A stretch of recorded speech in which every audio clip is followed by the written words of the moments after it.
Hello to all my single, sassy, sexy mummies. How are you doing out there today? Hopefully, you're having an amazing day so far. And if not, I hope it gets better. So, this is going to be a quick one, as always. But I figured out, even though I'm not great at being a mother and parenting in general, one thing I have been good at mastering is finding things that I'm nagging about and changing it so I no longer need to nag. So, a perfect example of this is that I used to hate how my son used to squeeze the toothpaste out.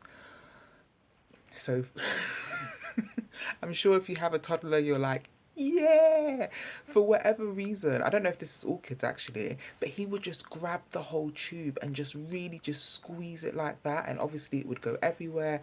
It would always end up in the cap and whatnot.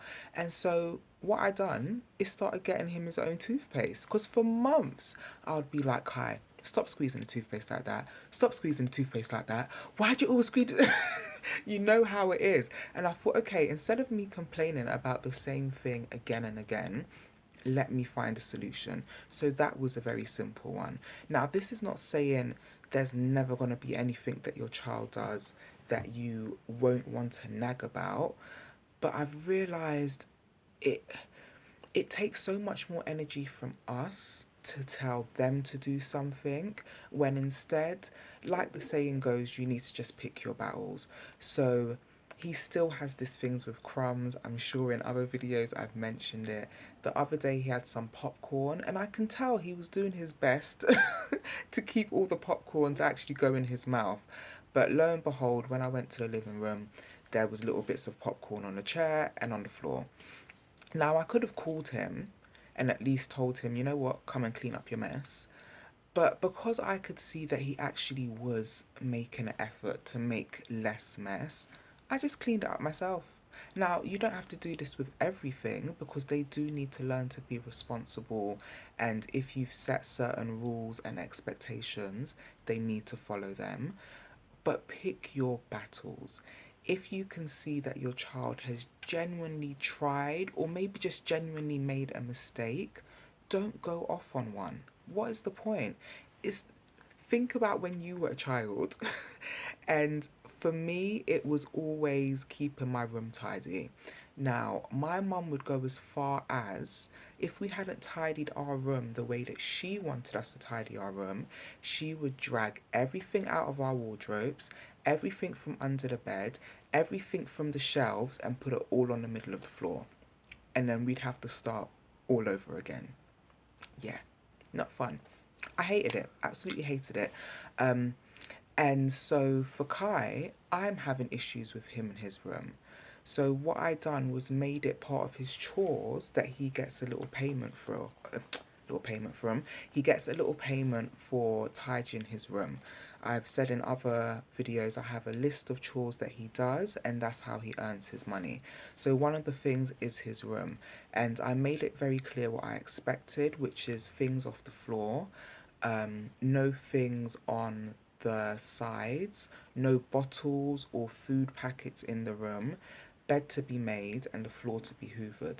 There was probably some other things. I think even at a point I tried to get him to wipe his windows, but the way he was using that spray.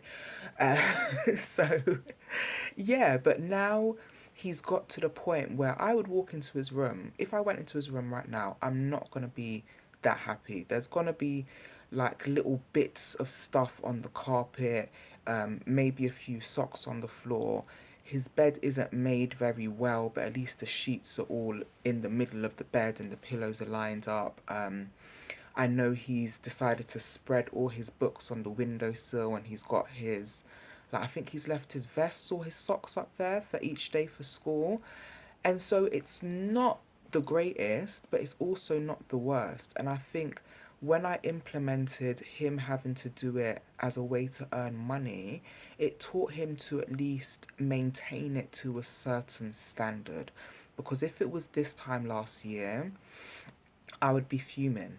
Like, I would literally walk in and I'd see that he dropped a biscuit and he stepped on it, he's just left on the floor. But he's not that bad anymore. He knows if he does something like that, he's gonna at least hoover up the biscuit patch. He might not do the entire floor. This boy. But anyway, I think I'm gonna leave it there. You've got the gist of it. You lot know your kids better than anyone. You know what would work for them. But just stop nagging. Stop going on and on about the same thing. Save your breath, save your energy, do something nice for yourself instead, and just find a way to implement new rules and expectations so you don't have to nag as much. So hopefully this has helped somebody. Um, and as always, please, if you've got to the very end of the video and maybe you've liked it a bit, then like and subscribe and be the best that you can be. I'll be back again soon. Bye.